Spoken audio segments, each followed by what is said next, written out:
சொல்லியிருக்காரு. முன்னாடியே சொன்னதெல்லாம் நம்ம ஜோக்லாம் அடிச்சிருப்போம். இந்த வீடியோவில் சொன்ன விஷயங்கள், அதுக்கு முன்னாடி பேசின விஷயங்கள்லாம் வந்து சிலது இப்போ நடந்துக்கிட்டு இருக்கு. அதெல்லாம் பார்க்கும்போது okay, this guys might be on to something அப்படின்ற மாதிரி எனக்கு தோணுது. அந்த பாரிசாலன் வந்து என்ன சொல்லியிருக்காரு அப்படின்றத பார்க்கலாம். கிட்டத்தட்ட எனக்கு தெரிஞ்சு ஒரு கத்தி படம் அதுக்கு முன்னாடி இந்த விஜய் அவர்களோட படங்கள்ல இருக்கக்கூடிய இந்த இலுமினாட்டி சிம்பாலிசம் இதெல்லாத்தையும் வந்து நம்ம டீகோட் பண்ணி பேசிட்டு இருக்கோம். ஒவ்வொரு படத்துலயும் வந்து அவரும் ஒத்தக்கனை காட்டுறது, இலுமினாட்டி டிஷர்ட்டை போடுறது, இது மாதிரியான சில சிம்பிள்ஸை காட்டுறது போறது, அப்புறம் அந்த மாஸ்டர் படத்துல ட்ரையாங்கிள் காட்டுறது, இந்த மாதிரி நிறைய விஷயங்கள் வந்து அந்த மெசானிக் சிம்பாலிசம்ஸ் அண்ட் அக்கல்ட் சிம்பாலிசம்ஸ் சொல்லுவாங்க. அது எல்லாத்தையும் அந்த 666, பீஸ்ட், இந்த பேர் எல்லாமே இது எல்லாமே நம்ம ஒவ்வொரு படம் வரும்போதும் ஒவ்வொரு ட்ரெய்லர் வரும்போது நம்ம டீகோட் பண்ணிருக்கோம். அதை எடுத்து மக்கள்கிட்ட சொல்லியிருக்கோம். அதனாலதான் இந்த மாதிரி பின்னாடி இருந்து இயக்கப்படக்கூடியவர்கள் நாளைக்கு அரசியல் வருவார்கள்.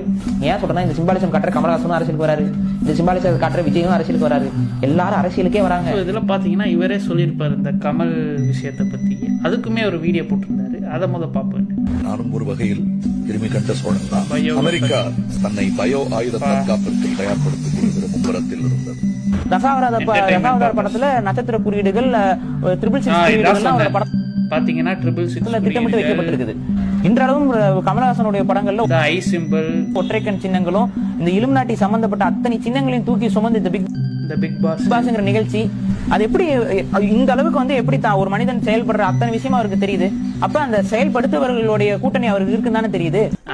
இதுல பாத்தீங்கன்னா ஈவன் சிந்தியாசன் செட் இஸ் ஃப்ரம் இலுமினாட்டி. அவங்க அது ஜோக்கா சொன்னாங்களா சார்காஸ்டிக்கா சொன்னாங்களான்னு தெரியல, பட் அவங்க சொல்லியிருப்பாங்க. ஸோ இதுவும் சொல்லியிருக்காரு. இவங்க 2 பேரும் அரசியலுக்கு வந்தாங்க, 2மே நடந்திருக்கு. இதெல்லாம் எப்பயோ ஒரு பேசுனது. இதெல்லாம் பாத்தீங்கன்னா போட்டோஸ் எல்லாம் இருக்கும். அதே ஐ சிம்பிள் எப்படி வேற டிஷர்ட் கிடைக்கிற மாதிரி இருக்கலாங்க. டிஷர்ட் போட்டு ஆனவர் தானங்க அவரு. அந்த டிஷர்ட்டுக்கு இன்னைக்கு வேணா விளக்கம் கேளுங்க. அவரே தான் சொல்றாரு, டீகோடிங்னு சொல்றாரு. யார சொல்றாரு?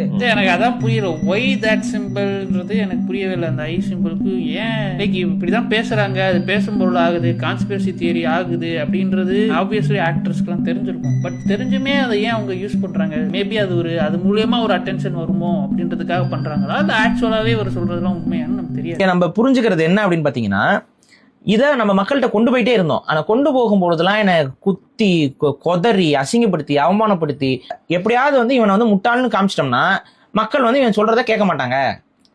உங்களுக்கு எல்லாம் சந்தேகம்னா அந்த டீகோடிங்கோட கடைசி செக்மெண்ட் எடுத்து போய் பாருங்க.